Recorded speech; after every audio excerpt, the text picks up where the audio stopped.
everyone thinks that their opinion is the realistic one, right? And I think realism and optimism can intersect.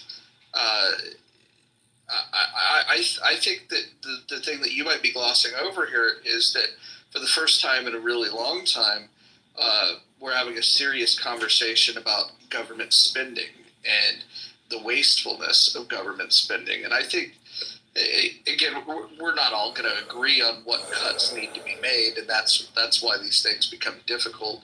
And that's also why people stop talking about cuts, because you come to the table with hey, I propose these cuts, which would cut from the other side, and then the that you like, and then both sides go, no, can't take that home to my constituents. I guess we just won't do cuts. And so then next thing you know, we got $36 trillion worth of debt, and nobody wanted to talk about the economy. And so when it comes to the spending. And so now we have, not only are we talking about it, but we have the person that controls the greatest platform to getting information out to people, focused on calling out where the wasteful spending is. Now, there's going to be a huge leap from spotting the wasteful spending to doing something about it.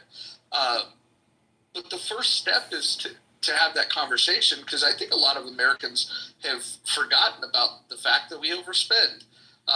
Everybody's the things that they've distracted us with. You got to talk about race and you got to talk about gender. Don't look at the fact that we've spent $36 trillion more than we had. And I think that conversation is probably going to be the most important thing going into these next 4 years. Is are we serious about making these cuts, and what is that going to look like? Because some of the cuts, while I'm looking forward to them, I do know that people will get cranky when you stop spending money on things that people feel that the government ought to spend money on, just because they've grown accustomed to it. Forget about whether the government ever should have spent the money in those areas. When you start taking it away, it's a thing. It's kind of like this, right? If you have Comcast and you have a package that that has 250 channels, you can only watch one channel at a time. But you got 250 channels. If I was to propose, hey, we don't watch these 250 channels, I'm going to cut things back to basic cable, and we're only going to get this small handful of channels that we watch. There's going to be somebody in the house that all of a sudden is going to go, oh, I don't think that's a good idea. I like having all these channels we don't watch. And so at the government level, I think it works the same way. That we're gonna spot the waste, and we're gonna say we're gonna get rid of it. But then all of a sudden, you're gonna have people that are gonna emerge that want to defend, all that spending. That's what I think. But welcome, Alyssa. Welcome, Fantana. Fantana Jordan. Fantana. Shirley Dope. Hi there. I had a question. If you can hear me, because I have a damn red bar.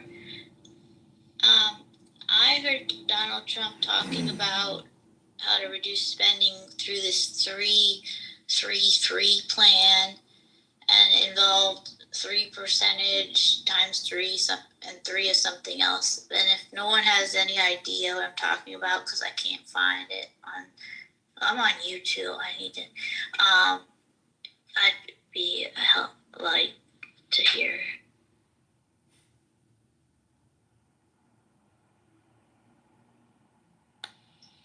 Anybody want to jump on that?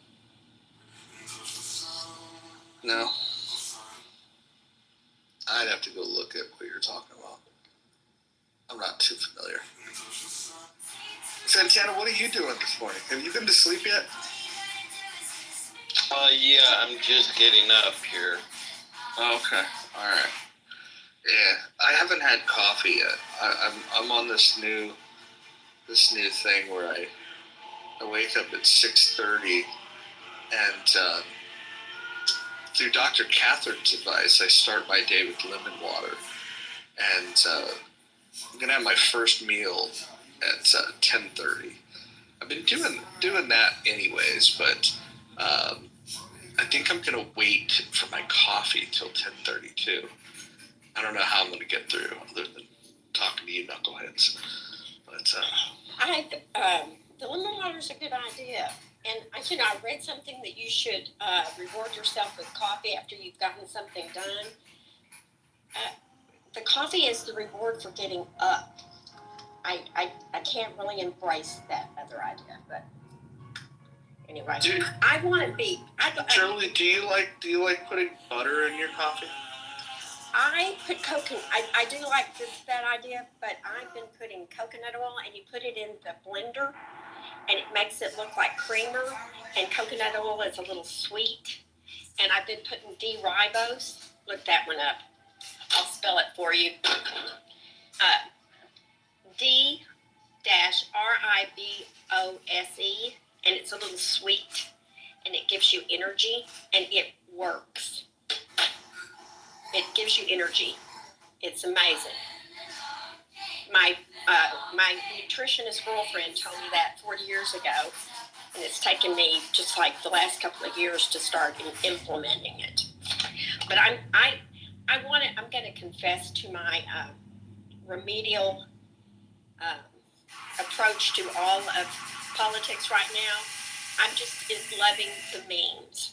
I love Elon Musk's memes. I love seeing the idea of him buying MSNBC and firing Maddow. I'm a child. I confess, I am an absolute child.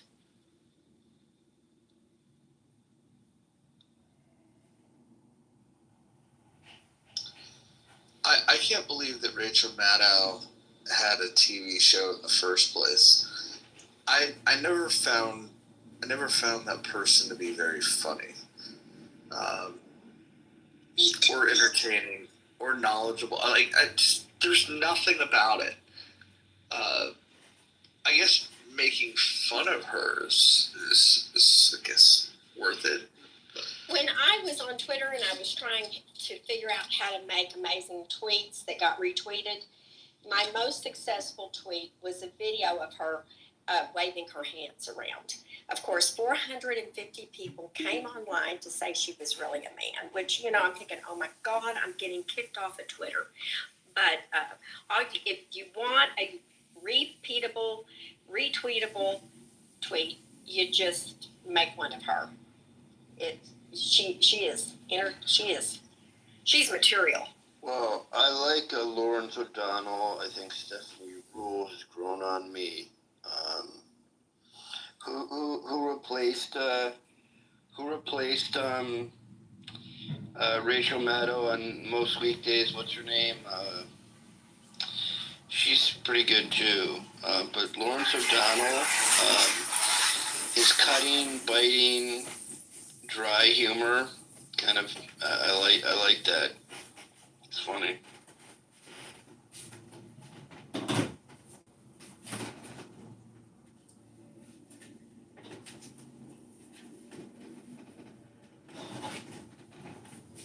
Who was just talking? You sounded like Dr. Jordan. Oh wow! Why are we dead naming people, Shirley?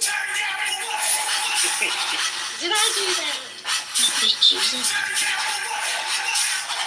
Good morning, Alexa. Good morning. Hey, don't look now, Dr. Santana, but your favorite Victoria just completed. I love Victoria. I know you do.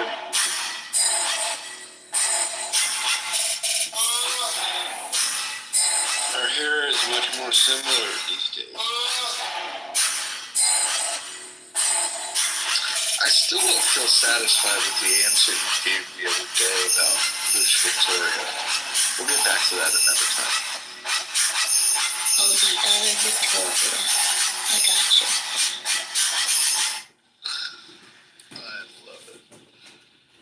Ay, ay, ay. Alright. So weird, weird time of the morning. What do they talk about espresso? I do love espresso, bitter, strong coffee. Caffeine is my drug. Yada, yada, yada. Okay. Let's go back to butter in the coffee. Who puts the butter in the coffee? And how much butter do you put? Do you like brew a pot and put like a cube of butter? How much butter is too much butter? Dr. Jordan, what's your coffee? I don't drink coffee. I don't drink caffeine. I don't eat sugar. The fuck is wrong with you? I don't know. Are you dead serious? You don't have coffee at all? No, caffeine? I don't drink alcohol either. Well, okay, that's fine. No, what's interesting is years ago when I was treated for ADHD, I was on these stimulants that would, I required them to actually get up in the morning. And maybe that's one of the reasons why I'm so opposed to, stimulants today, because I just, I didn't like that dependency. Okay, so Dr. Jordan, tell me what you do for your ADHD now. Nothing. I think that I don't want to say people are overprescribed. That's not my place. But when your anxiety goes down, a lot of people, there's a great book called Scattered, which discusses kind of the notion that this attention deficit is created, as kind of a trauma response. There's no doubt that people grow up, with these different subtypes of ADHD, inattentive, etc. But when you're diagnosed late in life, I think it's worth kind of re-examining and seeing what you can do to calm your nervous system. Like, for example, when your anxiety goes down, you'll notice that for some people, their attention, goes up, right? So a lot of it is a trauma response. And I'm not a clinician in that space, certainly, so I don't want to, I'm just sharing my opinion. But there's a great book called Scattered out there. I didn't answer your question, did I? I've worked more on my anxiety, and that seems to have addressed the attention deficit.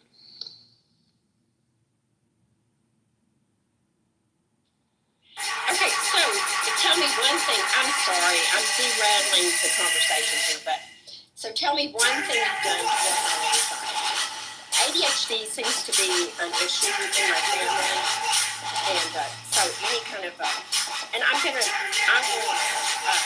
your book, Scattered. I'll put that in Audible. Well, it's not my book, but it's a suggestion. I would say that. Your suggestion. Oh yeah. Well, I would also say that if you're on the autism, if you're neurodivergent, you probably have a lot of anxiety.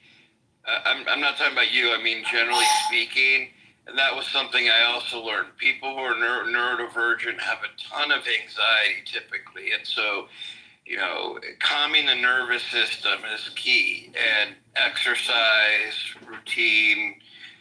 There's all kinds of things besides medical management that I think are important.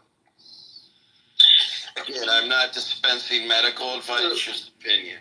I have a question for you, Dr. Fantana. Why do we talk so much about neurodivergence and not enough about psychodivergence? I think it's a great question, because I think neurodivergence leads to psychodivergence. If you're bullied, if you're autistic, if you're neurodivergent, you grow up in a home with narcissistic or alcoholic parents that don't understand you, lack empathy, whatever it is, a dysfunctional home, you're probably going to be psychodivergent as well, ultimately. So I don't know why we don't talk about it. Maybe it's stigmatized too much. Good morning, Mike. Good morning. I couldn't help but step in when I heard him talking about psychodivergence, developing from neurodivergence based on narcissism and childhood experience. And because I think that I sit in that space personally. So I'm listening. Yeah, myself included. Okay, so I'm hiding in the closet. My grandson is at my house, and he's 14, and he's 14's hard. 14's hard when you got everything clicking, but we're kind of in the space that we're discussing right now, and I need to spend a successful day with this young man. So anything you can glean, any encouragement you can give me while I'm hiding in the closet. Anyway. Can I say something?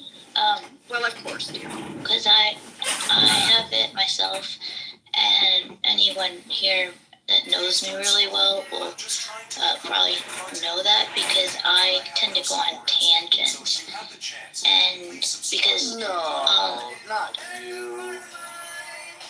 you know that. I didn't know it was that bad. Okay, well, cause I don't know Roger, like, but anyway, never mind that. You have to just keep them on the same thing and let their creativeness come out, because if they see something weird, it's probably because they're thinking of something in a different way that most people do not think of it, and they have a point, even though they may sound like a lunatic. And I just know tons of artists, people have it. Yeah, sorry to jump in, Alyssa, but, and to speak to Mike, what Mike had said, I think what happens is that, you have, if your parents, if you don't have empathetic parents, if your parents don't get you, it's hard enough if you're neurotypical, but if you're neurodivergent, it's so much harder, right? It's not so much that being neurodivergent in and of itself is a problem. It's that when you have parents that don't get you and become judgmental and frustrated, blah, blah, blah, that's kind of the convergence of the neurodivergence and the psychodivergence. The criticism is what harms the child the most. There are many people who are neurodivergent who are quote unquote successful, I think, because their parents just, kind of let them be them, right? And particularly before people understood some of these neurodevelopmental disorders or concerns and, other things, etc. It's the combination of, it's really about, to me, the parents not getting the kids, right? And, that's a lethal, not a lethal, but it's a concerning issue, right? Like, if you were just understood by your parents, no matter what your issue is, you'd probably be fairly well adjusted. And, maybe that's a stretch, but that's my take on it. Well, I guess what you're saying is an extension on the concept of rejection sensitivity disorder and how that relates to ADHD, and the idea that rejection sensitivity disorder over time, I think, does lead to psychodivergency. It's really traumatizing an experience to feel it on a regular basis, and if it's coming from your parents, the people that you kind of trust most, or the people most responsible for your mental health, I think that can be particularly damaging, and narcissistic parents can do quite a bit of that.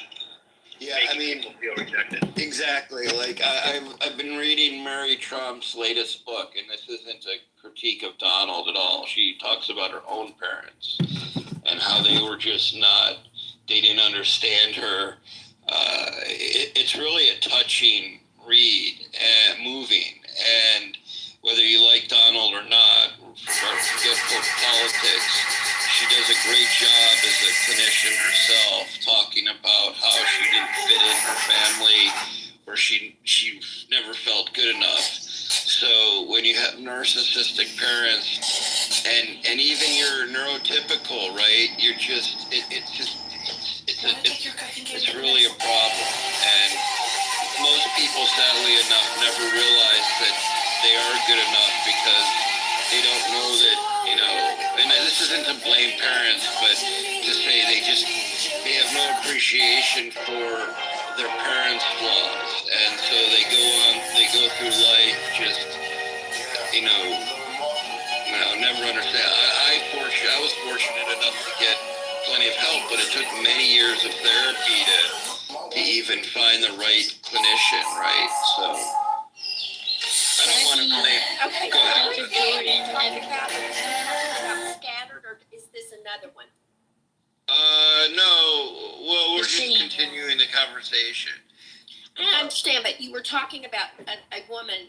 Oh, Mary Trump, because you're not going to like this, but Mary Trump, Donald's niece, she does, of course, critique Donald, or is critical of Donald. She was critical of her own parents because one was an alcoholic and the other was depressed, and they weren't really available for her. And maybe she's too harsh on them, but she's an example of someone who I think fits the bill. So was Mary Trump? Which child was she? Whose child was she? She's the youngest. She's the youngest kid of the oldest Trump, of Fred Trump. She's the niece of. She is Donald Trump's oldest brother's daughter. Okay. Well, Trump talks about the fact that he was an alcoholic, and Fred told him, "Do not drink," and he took the advice. So, having alcoholic parents can't be a good thing, because they're not. How can you be available when you're not in control of your own self? Donald I'm not going to say Trump's that all parents were- alcoholics are not good parents, but it's, No, you've got your own I struggle. agree. I agree. You meant Donald Trump's parents were alcoholics? His brother. His oldest brother. Brother.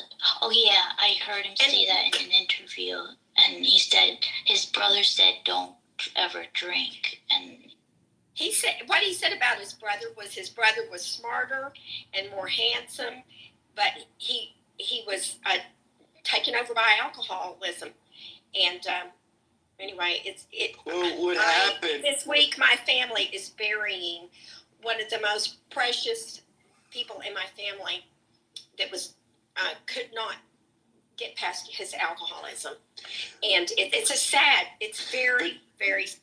But the reason, just to explain, the reason he became an alcoholic, actually, now there may have been alcoholism in the family, but the reason was because he didn't start drinking until after he wanted to become a pilot. His father was very critical of him. He was a pilot for TWA. And, well, actually, he was working for the Trump organization, and his father was so critical that he couldn't take it. So he followed his passion of becoming a pilot. His father made him feel so bad and guilty. That's where he started drinking, the shame and the guilt of not adding up. And that's kind of how he supposedly became an alcoholic. Not good parenting. Too bad. This role of being a parent is very challenging, and I don't have a lot of criticism for people. I'm not gonna. Yeah, I'm in no position because I don't have kids, so I'm in no position. As a child of a horrible mom who, just in retrospect, when I was a child, I thought she was fine. But I look back on the stuff that occurred, and I can't believe that I thought it was normal, right?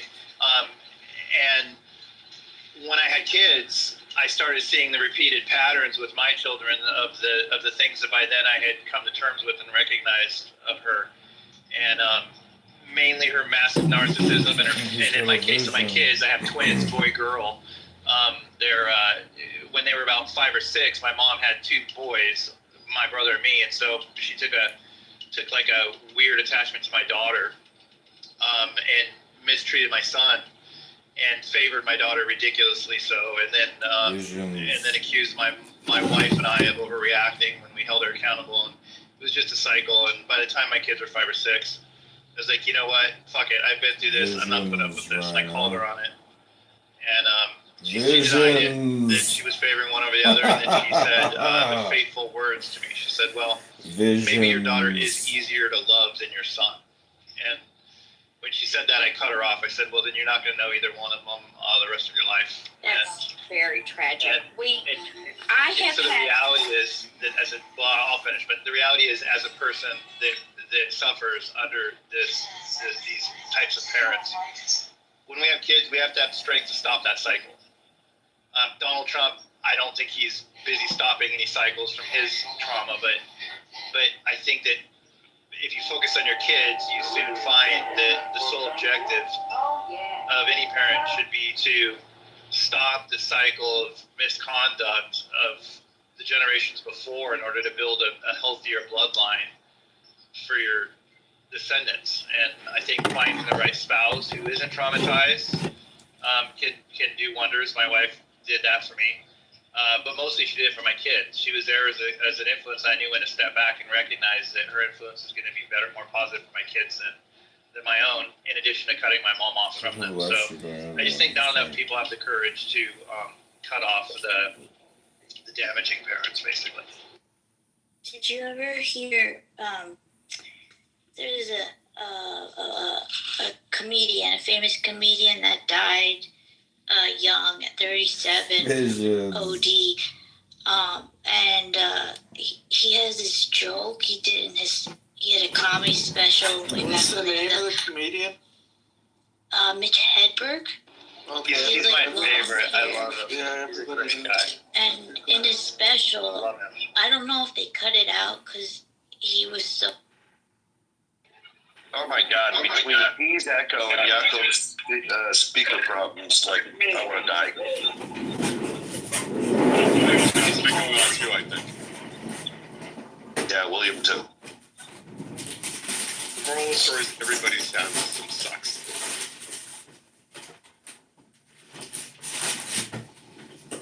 Well, men, what is a booby trap? Let's answer this question. A device that is innocuous looking, that is rigged to explode when you pick it up. A brazier. Or a wire. It's a brazier. International convention on Yeah, booby not traps. ever a freaking mute like that. Just mute me, because I'm not even looking at my phone to know. Gotcha. I mean, because I'm driving, I didn't even know I was off mute. I just wonder if the booby trap comes with a bra. Well, that is considered safe. The ones without the bras are not safe and against the international law.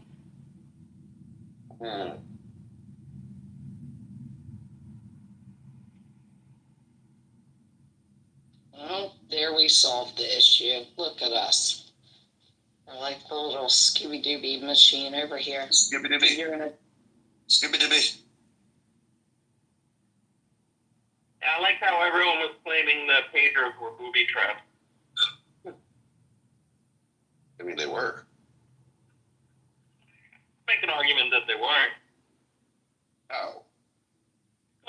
Or you delusional? My reading the definition is they're innocuous looking, they're on the ground, you pick them up as opposed to it being planted on somebody with the intent of killing that one specific individual. Booby trap. I think you're being anti-semantic at this point. Yakov, I think your phone is booby trapped right now. Would very well be. I want booby trap. See, random people didn't pick up those pagers. I don't think that an element of randomness is a requirement in a booby trap. But yeah, they have to be out in the open that anybody can pick them up. Anyone means random. I don't know. You can booby trap someone's bathroom in their bedroom. Like that's like where only one person is likely to ever. Right, that's targeted. That's not out in the open where Just it's still a booby trap. Did someone say You're booby? literally being anti-Semitic, Yaakov. Sorry, I reject your idea. read the International Treaty on Booby Trap. No, Did somebody say booby? Yeah, Yes. I know it. everybody said booby. Booby. All right, good news and bad news. You guys want to hear it? What is bad news first? Bad news. My check engine light is on. Good news. It is just the emissions, so I can drive this thing till it fucking dies, and I won't pass emissions. But who the fuck's gonna care? This is America. I got guns in my car. It's cool. Thanks. That's awesome, Matt. You took it to a place that cooks something up to your car? Yeah, I got one of those little readers, and he said it's just emissions. Like they can't fit me in, but What kind of Jeep do you have, Matt? 2018 Jeep Limited Grand Cherokee.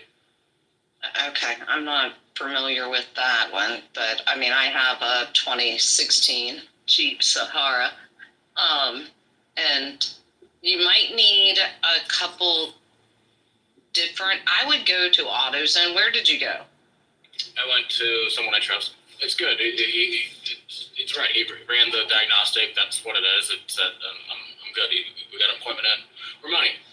I got guns in my car. What's up? But you can do it. You can do it yourself. Like that is the same My thing that emissions? went on with my The Jeep. cats? Fuck no way. Oh, you don't want to move them around. Okay. All right. Stop talking about Matt's emissions. I'm burning too much fuel for the environment. I'm killing the whales, and I don't give a fuck. You sound like you drive a Corolla. Corolla. Matt's gonna trade it in for a Subaru. There you go. The emissions are fairly easy. What did Matt turn into a gay woman? Who hears the insecurity in my voice? I don't hear it. You're covering it up very well. What are they going to charge you for that? For killing the whales? They're eating the dogs. They're eating the whale. No, for changing out the emission charger. Oh, You mean Matt, I just leave it alone. He said he doesn't want to do it himself. don't be a snitch. Stop being a Karen. Having friends that can do things for me. Like, you know, I got guns in my car. What's up? What's up? What's up? What kind of guns you? Remember, one of the key definitions of a Karen is someone that inflicts their advice on other people who didn't ask. That is true. Did you answer your test correctly, Beth? And honest? Yeah, I really can't imagine you were honest on your test. As I'm contemplating this, I think I was you very honest. I just, when Did you I answer listen to yes? stupidness, I just try to help out. Did you answer yes? I've often inflicted on requested advice onto people. I said sometimes. There was a choice to put sometimes. Oh no, you're not a I sometimes. think You're you an should go back through the test, and instead of hitting sometimes, you have to pick a left or a right. No neutral answers. Matt, 90% of the things you do on the test, complain about. Tired? Like your Hey, wanna go outside? Matt, I used to drive. Okay, All right, hold on. Come on, buddy. Yaakov, I know you're in a war zone right now. Mute up. What? You. Sorry, talking to my dog. We all know. Didn't realize I'm muted. All right, what's going on? Ask me questions. I need to be stimulated. I'm not stimulated. I self-destruct. So come on. I will keep all of my unknown knowledge to myself from now on, okay? I just know that Matt loves beaver. Is that a promise? Yes, I do like. I do enjoy the taste of pussy. It's an acquired taste, but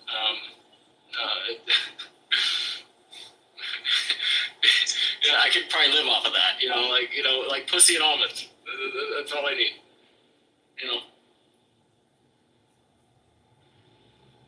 No? Anybody? Fuck. They're eating the cats. They're eating the dogs. They're eating the dogs. They're eating the pussies. They're eating cocks. Oh, hey now. Whoa, That is- whoa, hey now. That was too far. The only time cocks are good is in chicken and dumplings. You need to speak more positively to your little friend, Billy. Why don't you manifest it?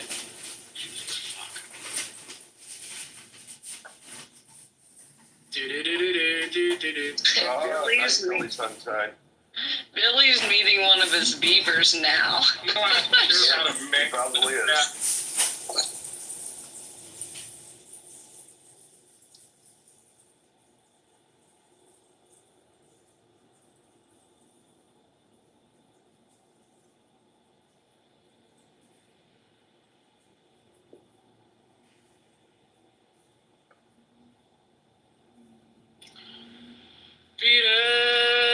Beat it, don't amount to beat it.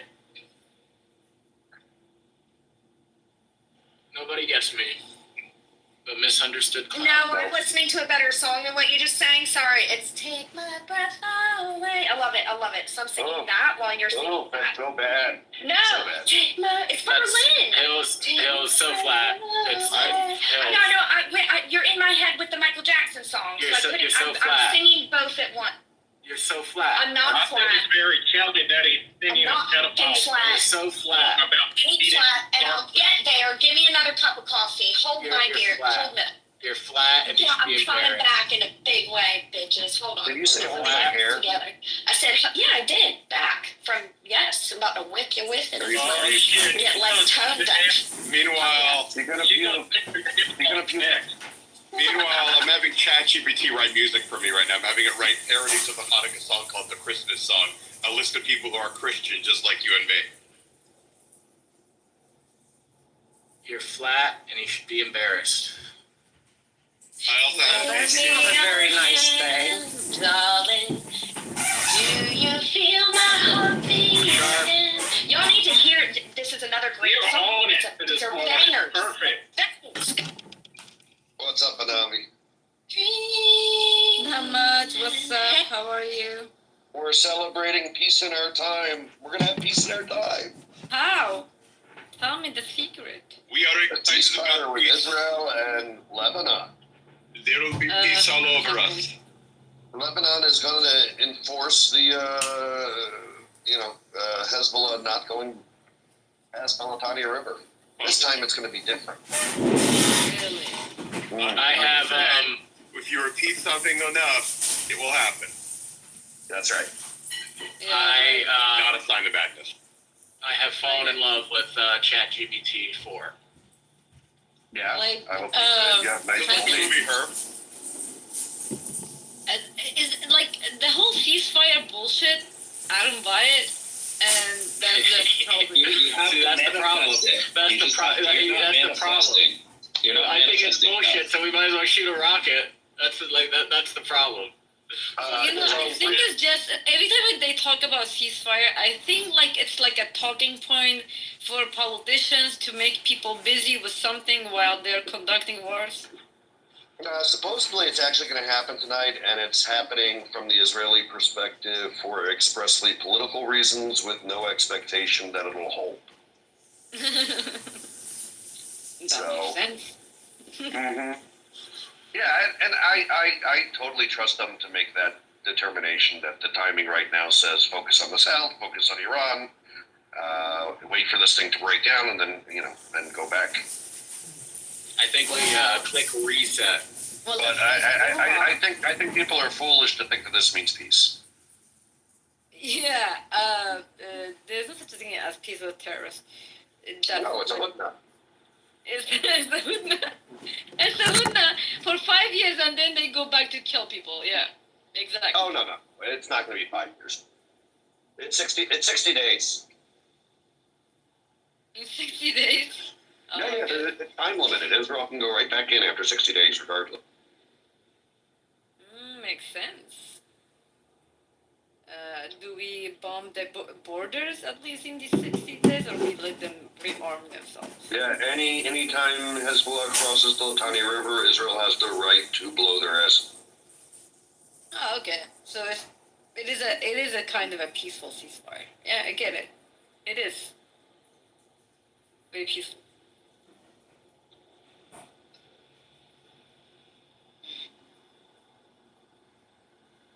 Oh man. Middle East. Take my breath away. No, we're on eternal flame now, Matt. Come on, catch up, little tomato.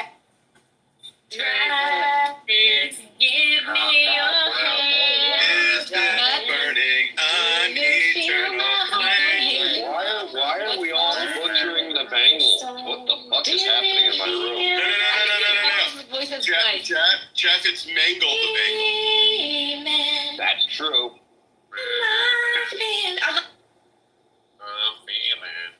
I really want this to stop. It'll stop. It'll All stop. right. It's stop. I created a VHI version of the Hanukkah song. We're good. We're good. I'm gonna let it shine. And a Ramadan song and a Messianic Christian song.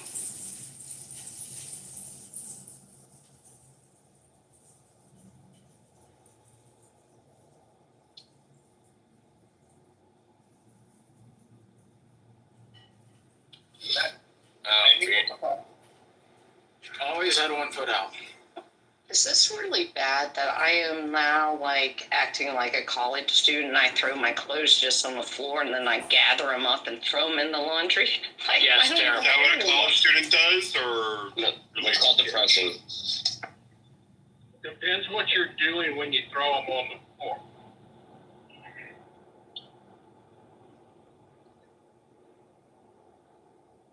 I mean, if you throw them on the floor because you're about to have a raw, it's all right. Oh, I'm throwing them on the floor because guess what? I have 2 days at my house without my children. That really it's ever being happens. fucking lazy. Yeah.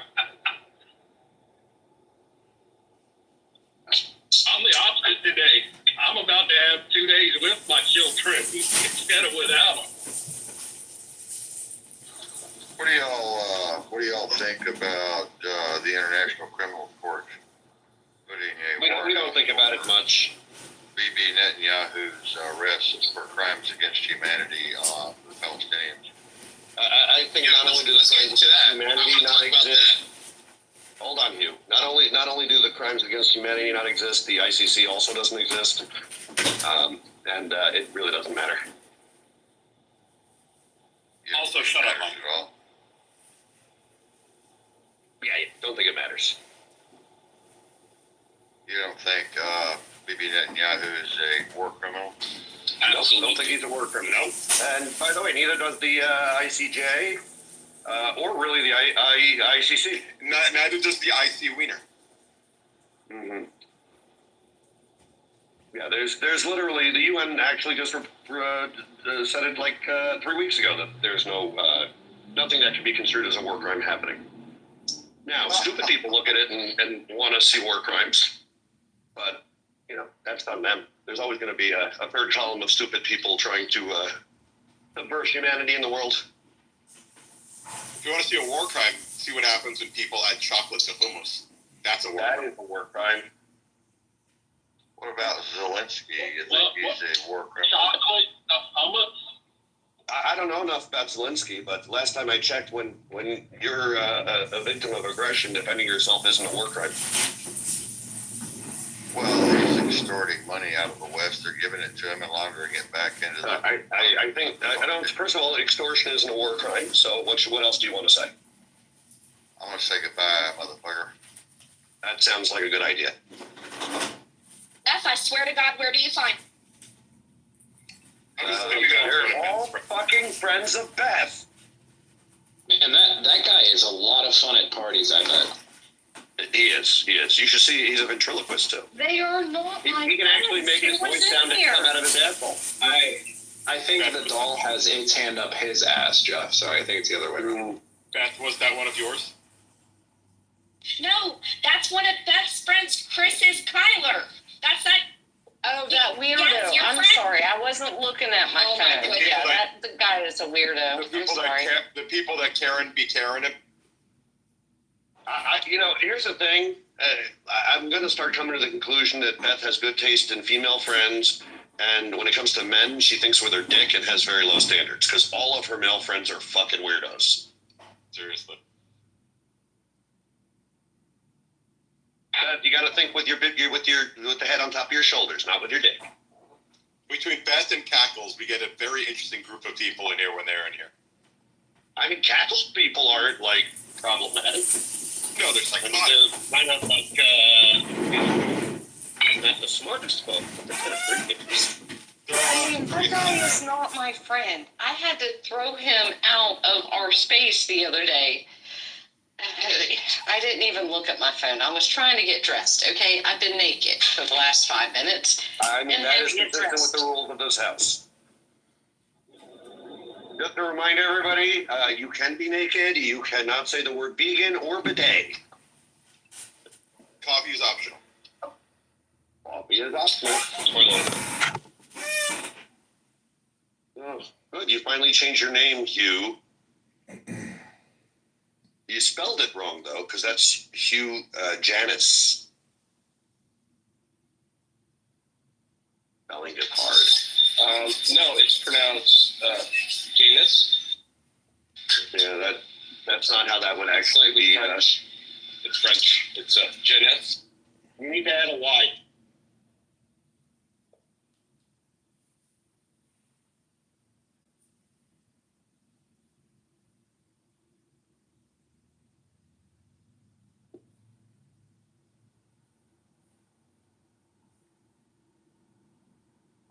Anyways, could I have been more expedient with that guy, or was that about right? I smelled 4chan as soon as he came in. 4chan in the morning. It was 4chan, but 3 head. Why did he leave? Did you kick him out, or he just left because of his own volition? He wasn't feeling satisfied with my answers. He announced. I wanted to hear you play with him some more. I thought it was kind of funny. I'm going to play with him more. Wait, so did you kick him out, or he left? He announced he was leaving. A, he left on his own volition. B, I didn't hear that. That's right. In knowing whether or not I kicked someone out. What? I did not kick him out, but I don't understand why you're so obsessed with knowing whether I kicked everybody out. So obsessed. I asked a question. I didn't hear an answer, so I asked it again. I'm not obsessed. It's just one question. He just really wants to know, but it's not an obsession. Exactly. Well, just I wanted to know. Not really. It's okay because like 50 people answer the question at once, so I get it. It's hard. It's hard to hear here. I get it. It's hard. Thank you. I'm here. I like your map today. As it says in the Talmud, 2 voices. Can you hear it? That map was created in 1947 by Arapai Commission to figure out how they would divide up Israel if they won the war. Now, you notice there's no important word that starts with a P or an F. Yes. I notice Lebanon still gets screwed in that. Yeah, because, well, Lebanon is Lebanon because that portion of Haifa to Lebanese border goes to Syria. Because they were Christian at that point. That's why they made it smaller. Yeah. No, but I think the Lebanon border was still Lebanon. That is the Lebanon border. Right, but they didn't get a piece of the pie. It was Syria that got everything. Oh, yeah, definitely. Yeah. They didn't get a piece of the pie. Because the Islamists hadn't taken over Lebanon yet. Yeah, it was still like...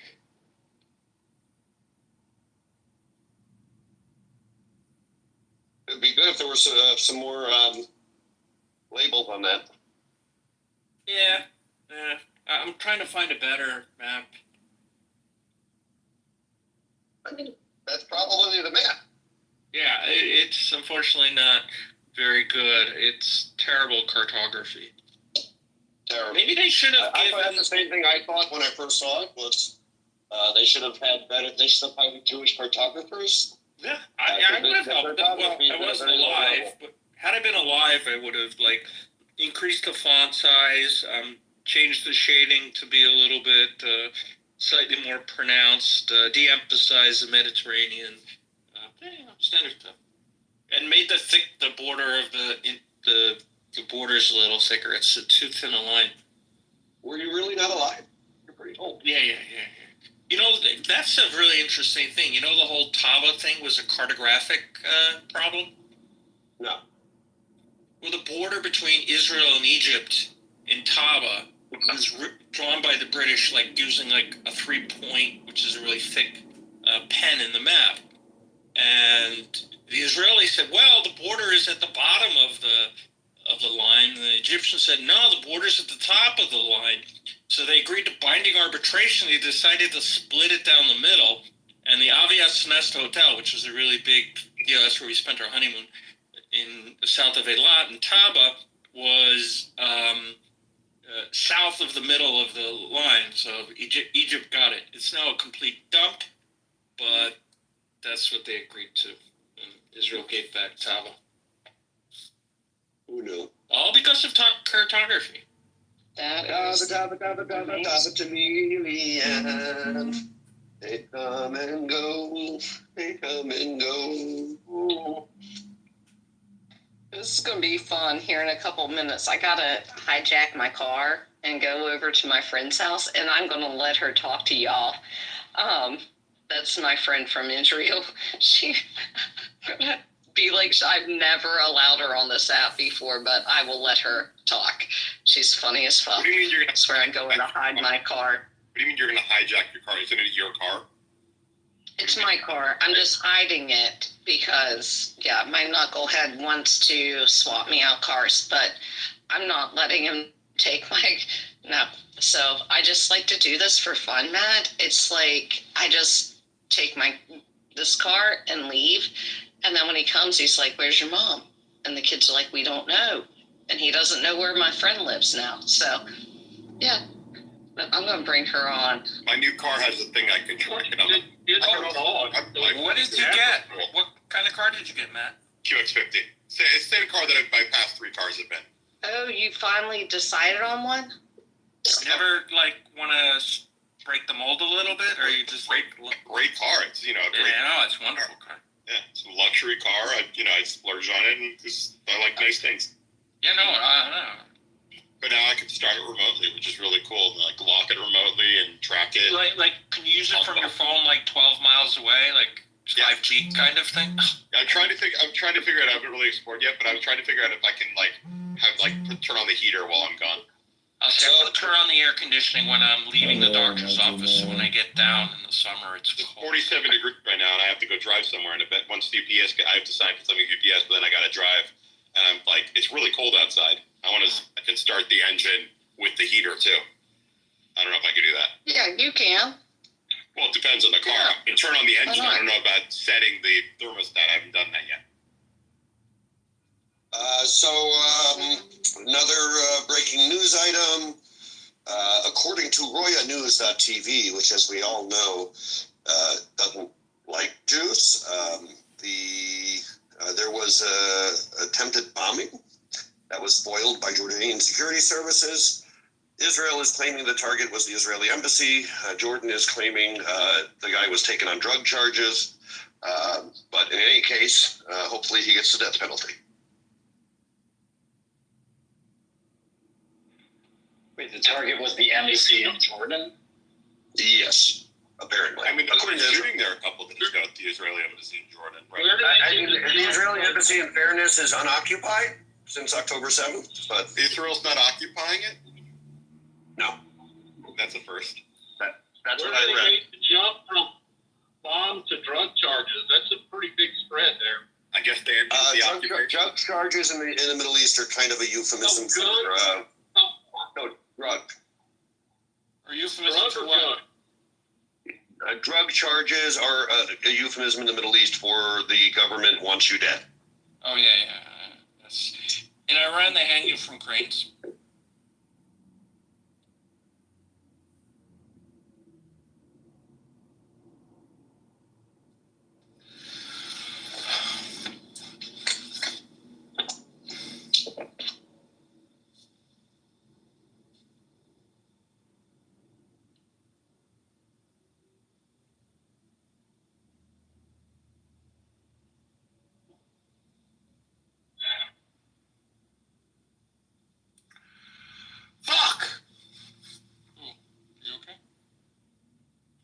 Tourette's acting up? Hope someone didn't hit his brand new car. I don't know, brand new car. Oh, I thought that was Bravo. Wrong Matt.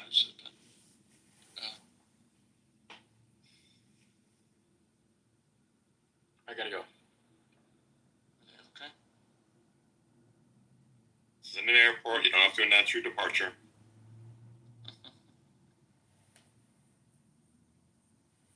Actually, at an airport, you probably shouldn't announce your departure too. That's kind of weird. I am now departing Gate 21 en route to I know. Indianapolis. Same plane. Gate 22, Gate 23, Gate 24, Gate 25. I love The airplanes. red zone, the white zone is for loading and unloading only. I love that back and forth in airplane. What's your vector, Victor? What's your clearance, Clarence? Roger, roger. Stop calling me Shirley.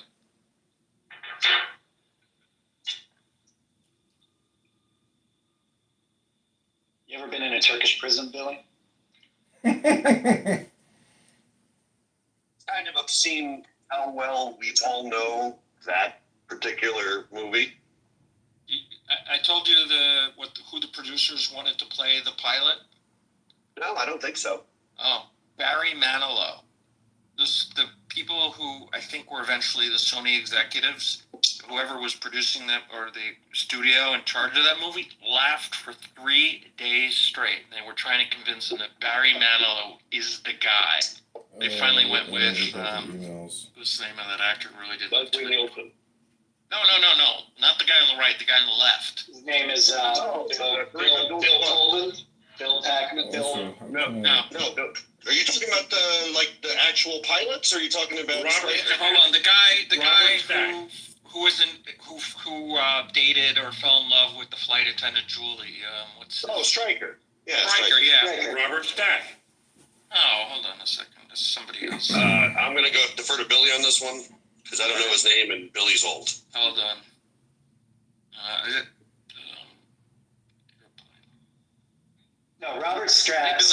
Robert Stack was the guy. I think it's Robert Hayes. Robert Stack. Yeah, Robert Stack was the other guy who's like the head pilot. Yeah, the head guy who they called in. Right. Robert Hayes played Ted Stryker. He sat in the left seat and Had the drinking problem. Kareem Abdul-Jabbar sat in the right seat. No, Kareem Abdul-Jabbar passed out. Oh, and then Leslie Nielsen took over? No. Robert autopilot Stryker was a passenger on the plane after both of the guys had died because of the fish or whatever. My favorite was the woman who interpreted Jive. I think she was the woman from Beaver's mom. Yeah, there you go. The woman from the 50s. Yeah. Billy, it was so nice to see you last night. Yes, right back at you. Sorry I missed the cake. I had to get Well, there was no cake. I'm upset because I asked you what kind of thing. I'm upset now. I'm not, and I passed that information along. I was told it's a done deal.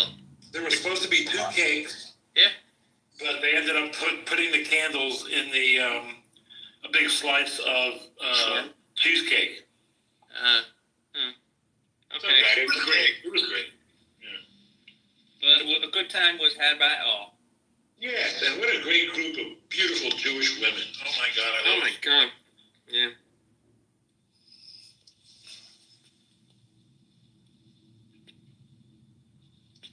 Did you get to take home any?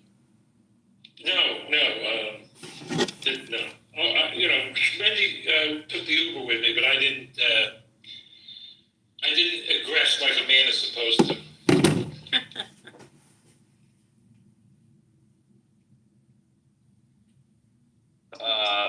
I just got a message from Rafi. He's very disappointed in you, Billy. You lie. Robbie's not awake. Well, it's 11:15. He's awake. He's still in bed, but he's awake.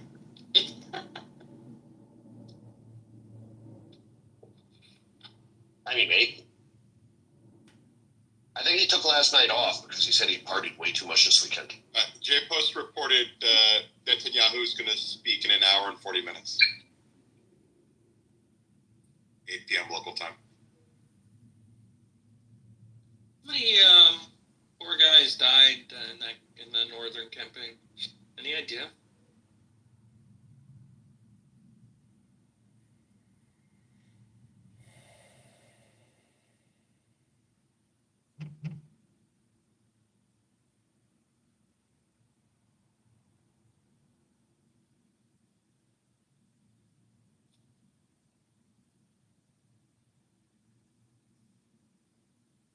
Hmm. 165.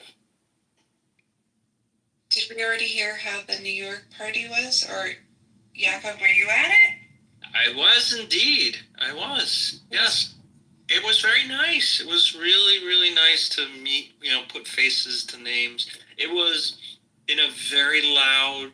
I had some difficulty because the restaurant was very loud. It was a very small restaurant. It's a nice place, though. It's like it's a great place. Yeah, I've never been to 12 Chairs before. Chairs.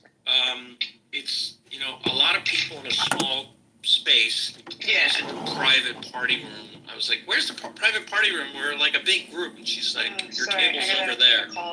Okay. 12 Chairs is one of the underrated films of Mel Brooks. Where does the name come from, 12 Chairs? Like something was hidden in one of the chairs. Is it, what, in the movie? Yeah. Well, Matt, you could have gone in a really good direction with that, with the Mel Gibson. I made sure to include. I included in my Christmas song Mel Gibson, and I was like, you need to put him in the list of Christians and the Christmas. I heard he's a fan of the Jews. Mel Gibson hates the Jews. Thank you. The Oven Dodgers, as he calls us, right? Yes. Semites and The Brooklyn Oven Dodgers.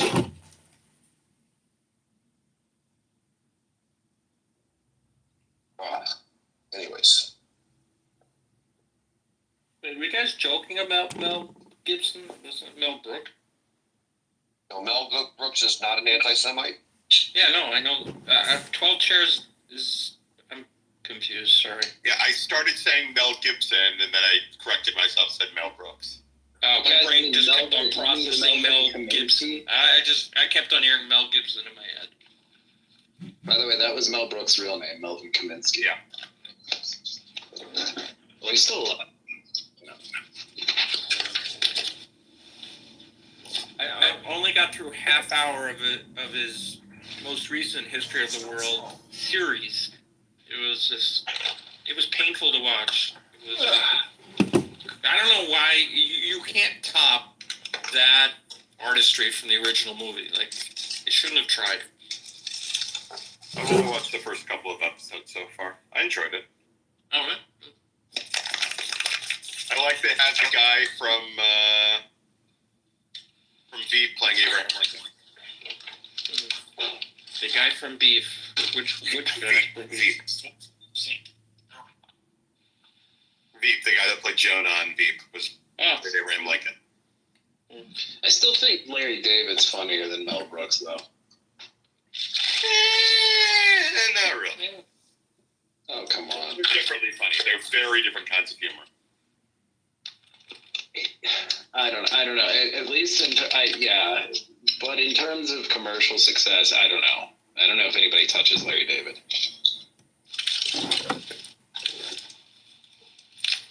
It's not exactly makes movies. No, he doesn't. But I think his brand of humor is better. And I mean, this is like personal, subjective, but I don't know. I think Larry David's just a lot funnier than Mel Brooks. Mm.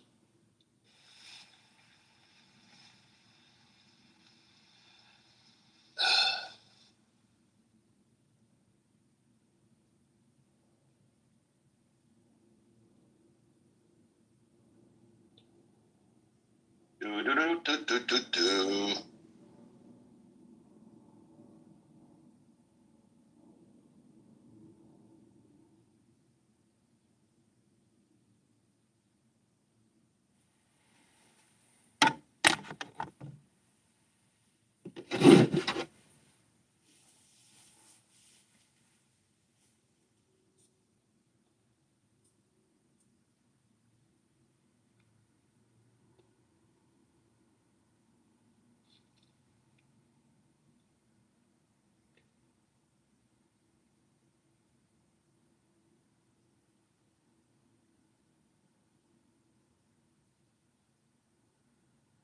Hello, quiet people. Hello. I need to drink more water. And I need to water my plants. Is that Rafi? No. I don't know. No, that's me trying to do a Squiggy impression. Or is that Lenny? Yeah, I didn't hear much about this meetup. So how was it, boys? It was great. As I Yeah. said, it was loud. The food was wonderful. It was nice. Who all was there? Let's see. Billy.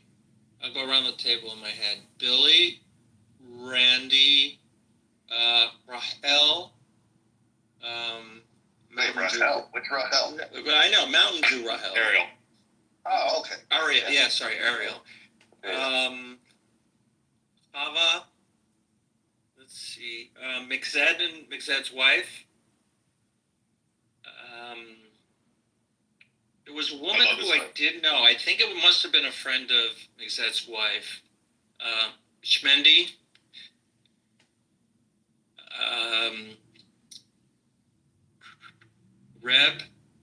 Reb's brother B. Oh, B was there? Yeah, very nice guy. John T was there. Yeah, John T. Tea Time was there. Roya and her twin sister. Roya and her twin sister, yep. Lindsay, of course. Darren. Yeah, Cohen. I'm missing somebody. I sat between Darren and Yaakov. Oh, Darren. Darren's a nice guy. I really enjoyed Darren's company. Lovely man. Yeah, great guy. You know, he's in the slime business. Yes, I've been to his museum. And he has stores, slime stores. Like He's affable.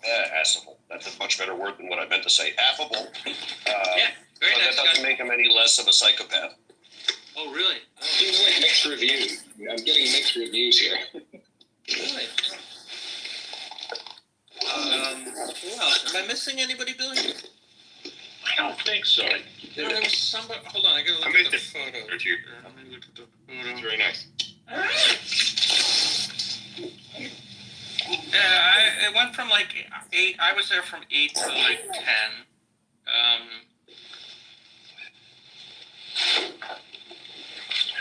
Billy, how late did you go?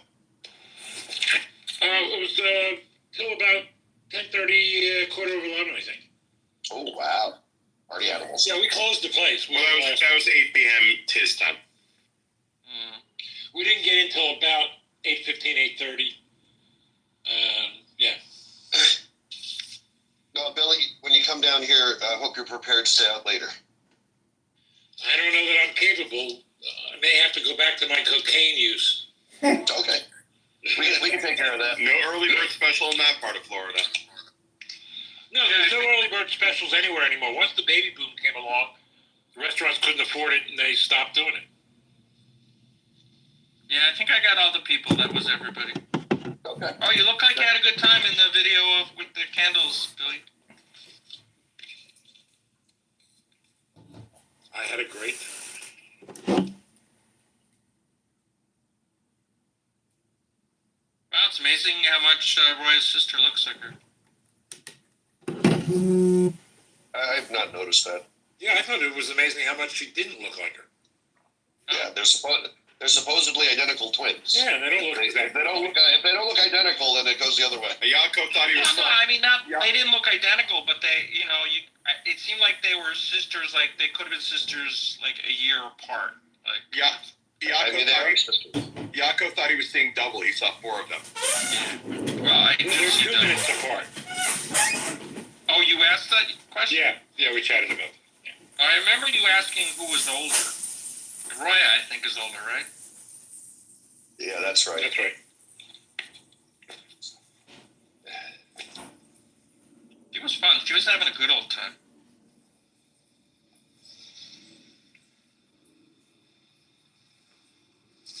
Bunch of really happy Jews eating. Perfect. Yeah. I mean, that's how you make happy Jews. Yeah, you eat. No one trying to kill us, and food. And even if they do kill us, they usually fail, and then we eat. That's right. That's exactly right. Well, I mean, eventually, either they fail or they succeed, but eventually, somehow, we miraculously overcome that, and then we. Billy wrote this morning in the group chat for all these people. All the beautiful women of Clubhouse captivate me. Well, Billy's a very horny man, and he's not afraid to verbalize it. Does that work, Billy? Rarely. Yeah, I took a car home with Randy and Schmendy, and Schmendy made it clear she likes a very aggressive man, and I just didn't have it in me. How did she do that? Like, we were chatting. Schmendy's a good communicator. Yes. she's a good She tells you what she wants.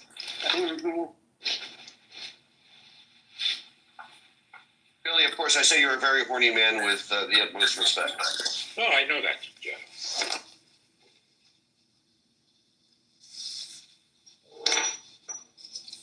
All right, Billy, we'll have to arrange things so that you can be back in bed by like 10:30, maybe 11 o'clock when you get down. No, I need to be in bed by 2. Oh, that's fine. That I can certainly accommodate. I rarely stay out later than that.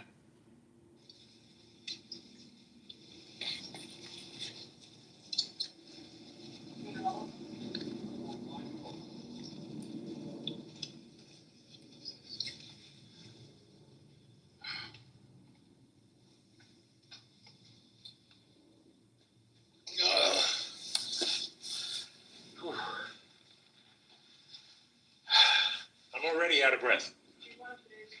Sure. Well, someone. We're still in New York. Yeah.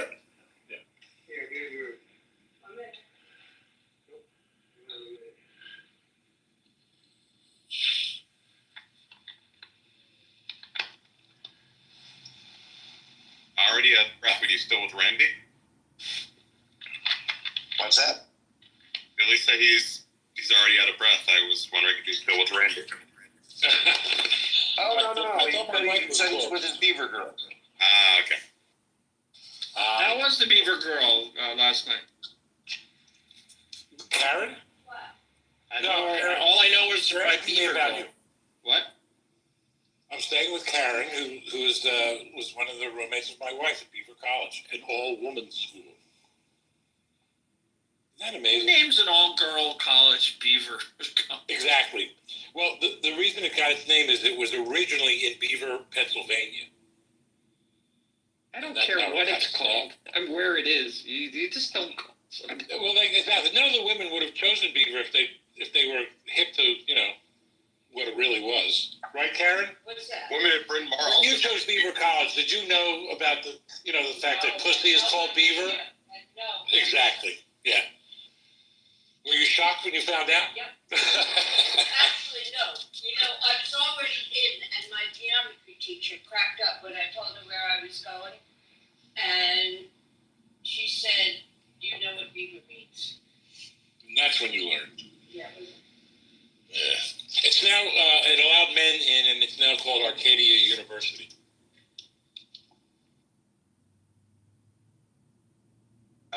So that term didn't come to be until 1920, by the way. So it's possible that the college was named prior to beaver being associated with a pussy. Did ChatGPT give you that? 1920s? No, actually, someone was talking about the etymology of beaver yesterday, literally, because that's the magic of Clubhouse. Like how it came to mean be slang. And apparently there was a lice outbreak in the 20s, and some things happened that made a connection between beaver pelts and vaginas, and voila, after 1920, a vagina became a beaver.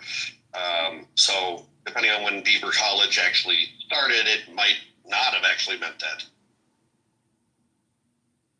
So, which I can obviously confirm in like 2 seconds. Well, Yep, Tim the Beaver is the mascot of MIT. Yeah, 1853. So therefore, the Beaver College in Beaver, Pennsylvania, predated the use of the term beaver to mean a vagina. That's where the assassination attempt on Trump was in Beaver. Was it? I thought it was someplace else with a B. No, it's north of Pittsburgh. Yeah. It actually started as a seminary affiliated with the Methodist Episcopal Church. So I'm sure they didn't mean it to be a double entendre when they started it. I am now an expert on Beaver College. Thank you, Billy, for enriching my life.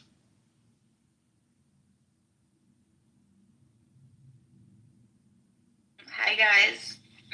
Hello, Alma. Hello. Just wanted to say hi to Billy. It was really lovely meeting you. And I hope you had a nice time. There was a lot of love for you in the room.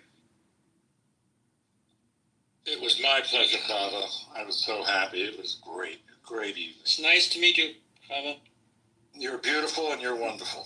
Likewise, Jeffrey. Oh, thank you so much, Billy. You're beautiful and lovely and wonderful. I'll buy you a new pair of glasses if you need it.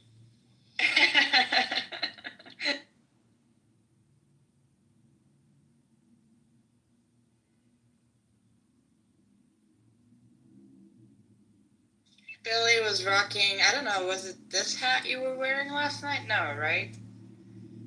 The only hat he brought with him. So Same yes. hat. Yeah, same hat. Same hat, yeah. He was rocking the hat.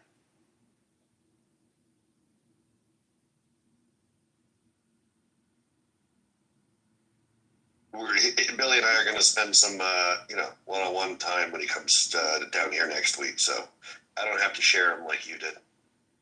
By the way, somebody in the audience streams rooms. Isn't that the Joy person? That's a different Joy. This is a different Joy. Got it. Good to know. By the way, also, Shlomi is going to speak in Miami. Jeff, I was going to send it to you. There will be an event December 15th. Him and the other guy that was rescued with him, and a bunch of other speakers. Yeah, please send it to me. Yeah, sure. I mean, depending on what the event is, it might already be on my calendar, but definitely don't want to miss it. I have to get the original flyer, but I'll send it to you once I find it. Well, that'd be great.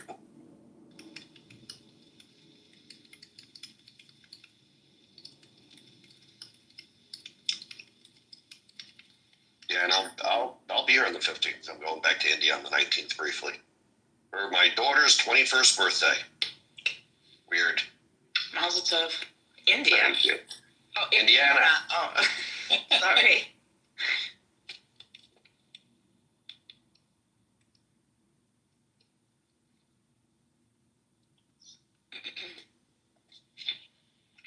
Well, somebody is saying that this person is literally streaming this room right now, like you can hear it. Oh, who's saying that? Doesn't matter. Okay. Oh. Is Edmund in the room? He's saying Joy is Edmund? I mean, somebody is streaming. Joy is Edmund. Is this that Joy? Because I have that Joy blocked. Is he a new Joy? This doesn't look like Edmund's Hold on. typical accounts. He's got 1,000 of them, so. Well, check. Yeah, somebody they all put the seem to link have in a certain somebody pattern. put the link in the chat, so why don't you? Oh, okay. Well, let me take a look. Well, Yeah, I usually wouldn't speak if I knew. I don't come up on stage. Yeah, no, he's streaming it. Whoever that is, Jeff. okay. Yeah. Let me add him to my.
it's not to capitalists. If there's a business owner in this room, I'm certain that that person says, fuck it.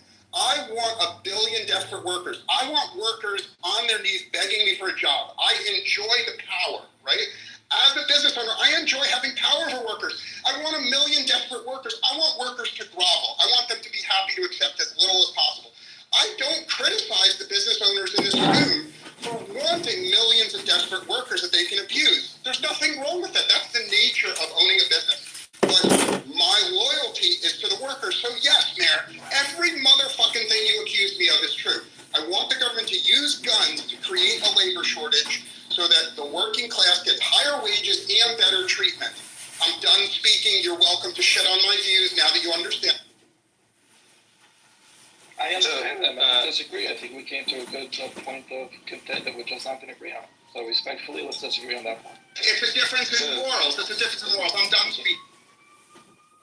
Okay, can I ask you a question, Steve? So you want the unskilled worker to be treated better than the market would provide, whereas you don't want the skilled worker to be treated better than the market would provide. Precisely, yes, that's my view, precisely. Interesting.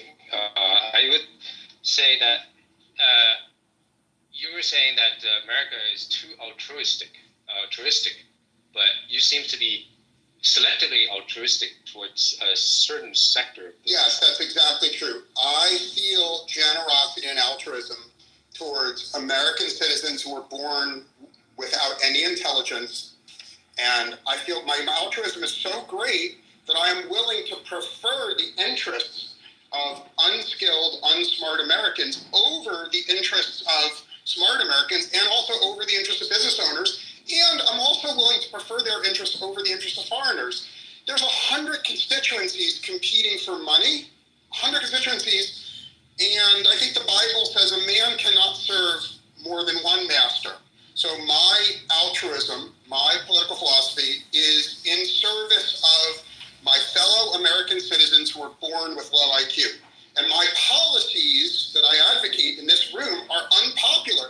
They're hated by just about everyone, specifically because most people don't single-mindedly focus on helping Americans born with low IQ. It's peculiar to care so much about that group. Most people agree with helping businessmen get low wages and helping high IQ people get cheap cleaning ladies, or all liberals want. So who are the people with low IQ or low intelligence? I'm not going to debate whether IQ is real with you. I'm just asking who are deemed low IQ, low intelligence. I'll tell you who they are, because I go to McDonald's all the time. People, I see all over America, I see people who are good, ethical people. They work as hard as they can, but the best job they can have, even they get to be 50 years old, and the best job they could do is mopping the floor at McDonald's. Every single time that this person tries to do something better, they can't understand the written words. They can't communicate. They can't do. Hardworking, ethical people who try really hard, they stay off drugs, they can never do anything other than mop floors. That's who I describe as a person born with low intelligence, and that's the person that I want to help. Okay, so you want the government to selectively target one sector of the population for interference and for, let's say, welfare help. And what about other people arguing otherwise? They're welcome to their views. They're welcome to debate me. I mean, other people have different morals. Like, for example, Hanson, I suspect if you ran a country, it would be run like Singapore, right? Where Singapore allows in trillions of low-skilled people, and that pushes down the wages of low IQ Singaporeans. Hold on, let me finish, Hanson. I don't even criticize you for running your country that way. You have a different culture than I do. You have different morals. I'm saying America is my country, and I'm going to advocate for having America run my way. I'm not denouncing you. Go run a different country your way, but I want America run my.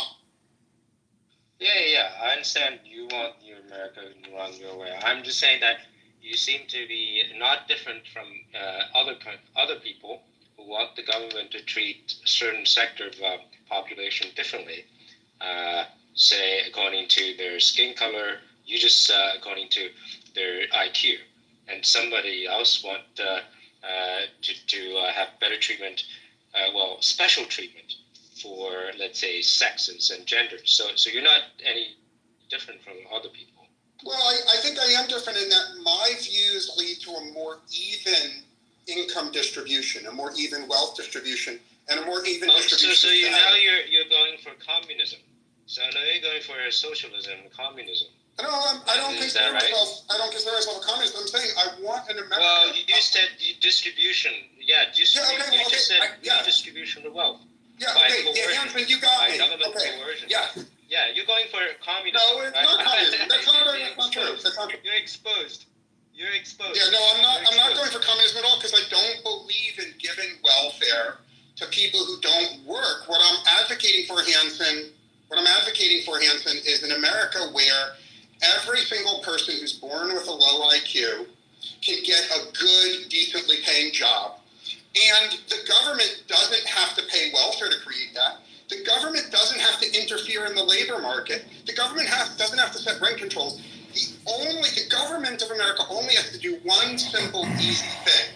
In order to give low IQ Americans a good standard of living, the only thing you have to do is militarize the border and forbid unskilled foreigners from ever coming in. That's the only thing the U.S. government has to do, and everybody's problems are fixed. Holy shit! Way to fucking go! I mean, dude, you just figured it out. Wait a second. I mean, I'm still going. You're not, Hanson. asking This is like two retarded people trying to butt fuck each other. This is getting ridiculous. Okay. Stewie, Wait a second. can I So ask you you're a just question, asking. Stewie? Yeah. Stewie, let me ask you a quick question. I mean, I'm done. I'm not done interrogating yet. Go ahead. So yeah. I mean, saying that. Just get back to my previous question, right? So you want the government to use gun weapons to treat to get a better treatment for one sector of the society, and then your ultimate goal is to redistribute the wealth. So how's your belief different from communism? I mean, I didn't hear an answer. I'll answer you. Okay, I'll answer you. I don't believe the government should own any businesses. I don't think the government should have any say in businesses. I want all businesses. Please let me finish. Well, you just said. Why just let me finish, Hanson? Okay, Just let me finish. Go ahead. I want all businesses owned by greedy capitalists. I don't want the government to be involved in business at all. So I'm not a communist. Stewie, Well, I don't think that. Wait a Let me second, just wait a ask second. How's that different? So you interfere in the business, the running of a business, and to dictate how the business should be run. Hanson, you're hogging the mic. Let the other people speak. That's others. I'll stay silent. Hanson, let some other people speak. Outright owning a business, outright owning, but halfway owning a business. Hanson, let other people running speak. a business. And Stewie, I don't think you're a communist, Stewie. Communism, right? Hanson, will you shut up and let someone else speak respectfully? No, I'm not interrogating you yet. So No, the other people in the room want to speak. You're hogging the mic. Let other people. I'm posing a question and you're not answering. Hanson, let other people interrogate the issue. Let other people. Yeah, because you're evading. No, I'm not evading. I'm trying to be polite. I think you're being a mic and I'm being polite. I'm being altruistic to the people in the room, and you're being a pig. And say, I'm not a moderator. Why doesn't some other moderator moderate this fucking room? I'm not willing to be a moderator. Let another moderator moderate this. Let me ask Stewie a question. Stewie, I don't think you're a communist. I think the answer to the problem, you want to call them low IQ Americans, but really we're making low IQ Americans. The education system in America is pathetic, and that has to be corrected rapidly for us to produce intelligent people, low IQ people who want to work. You know, there's so many jobs out there. And would you agree with me that I don't agree with you. I think you're a good person, but you're wrong. Because IQ is genetic in origin. So, Jules, when you sit here and say, oh, if only we improve the schools, people will have higher IQ, that's a retarded, moronic, stupid thing. You have such a good heart, but you're lying to yourself, because IQ is genetic. Wait. And because IQ Are is you gonna based on answer my DNA. question or Please not? let me finish, Jules. I didn't interrupt you. Because I'm not interrupting. Just let me finish what I'm saying, because I'm treating you with respect. Okay? Because Well, you didn't answer my question. You're evading my question. Let's do answer my question. I'm trying to answer Jules' question, okay? So first of all, Jules, no. IQ is Because genetic, I so it doesn't matter how fucking good the schools are. Please let me finish. It doesn't matter, Jules. It doesn't matter how good the schools are. You're living in a fantasy world where schools can produce high IQ people. I'm done. You're in the Matrix, Stewie. Okay, Jules, I respectfully say you're living in a fantasy world because it doesn't matter how good the schools are. We're still going to have people who have no intelligence. Well, you're wrong because in New York City here, nobody goes to school.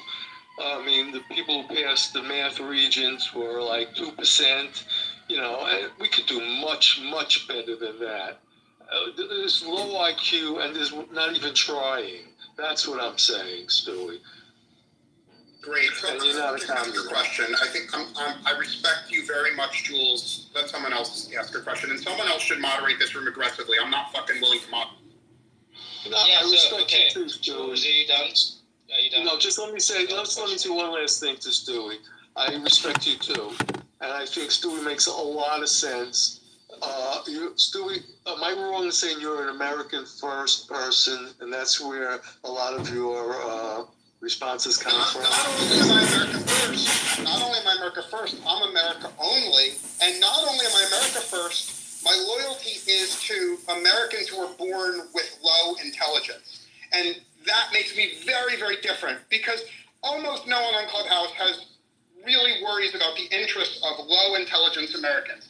Leftists on Clubhouse want to flood America with millions of foreigners to compete with them and hurt low-income Americans. So obviously leftists don't give a fuck about low IQ Americans. And all Republicans I've ever met in the traditional Republican Party, they also don't give a fuck because Republicans, the George Bush wing of the Republican Party, has always been about fucking low IQ Americans. There's very, very, very little constituency in the leadership class of America fighting for the interests of American citizens born with low IQ. And that's the only group I feel loyalty to. I'm done speaking. Stewie, I agree with you 100%, but I'm adding that there are people with maybe not low IQ, with normal IQ, or a little below normal IQ, that have to be educated. That's all I'm saying. America first is great. I agree with you. I agree with you. Keep government out and let Americans first. I see nothing wrong with it. I want you to go visit some prisons because many of the men in prison, this is very important, many of the men in prison are not bad guys. They're just guys who were born with very, very low IQ and they couldn't get a job and they became criminals because they couldn't get a job. So in my opinion, you're welcome to go visit the fucking prisons and see for yourself.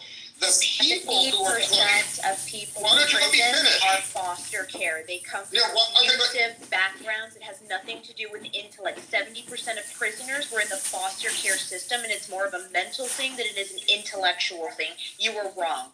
Yeah, actually, I have plenty of receipts that back it up, that show the vast majority of prisoners are people born with very low IQ. So the people who are letting low IQ foreigners come to America, not only are you screwing, every single person in this room that lets low IQ foreigners in, not only are you screwing your fellow American citizens, but you are causing a lot of the crime, right? When you let low IQ foreigners in, you make it so that low IQ Americans can't get jobs and then they become criminals. So fucking shame on you if you're in this room and you want to let low IQ foreigners in. I'm done.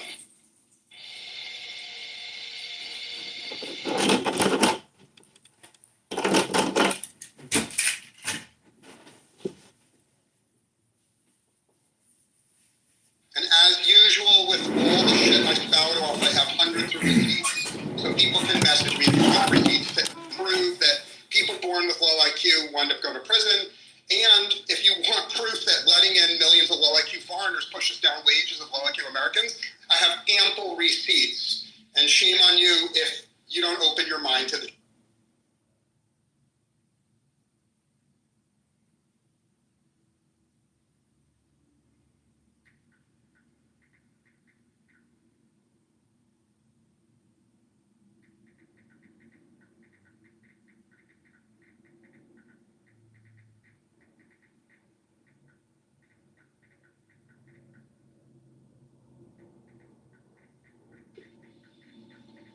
Stewie, I agree also that the needs of America are high IQ people in technology and other medical or whatever industries demand high IQ people.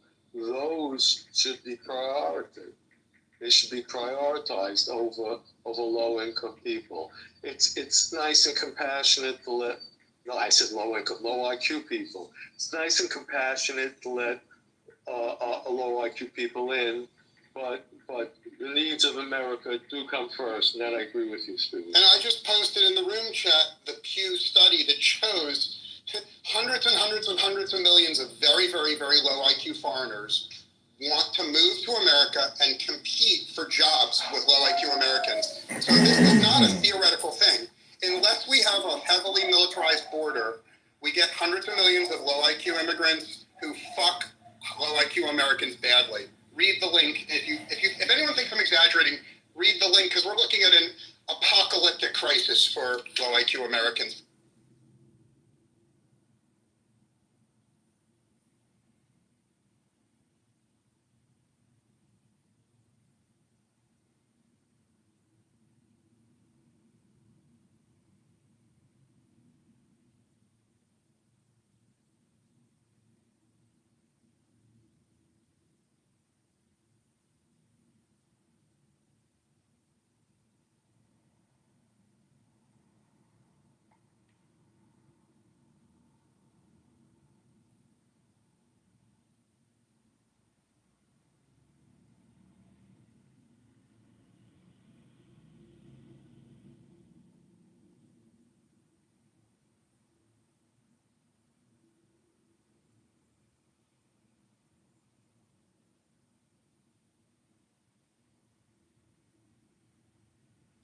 I also posted links that prove that when boys are born with very, very low IQ, a huge percentage of them wind up in prison. They've done ample studies of the men who are in prison, and it's not even in dispute, even by the most liberal, leftist, lying, retarded communist.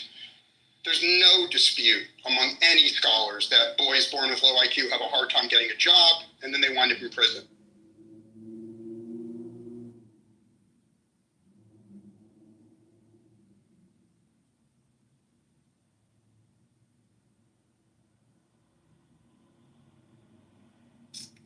I must have a low IQ because I've been to prison.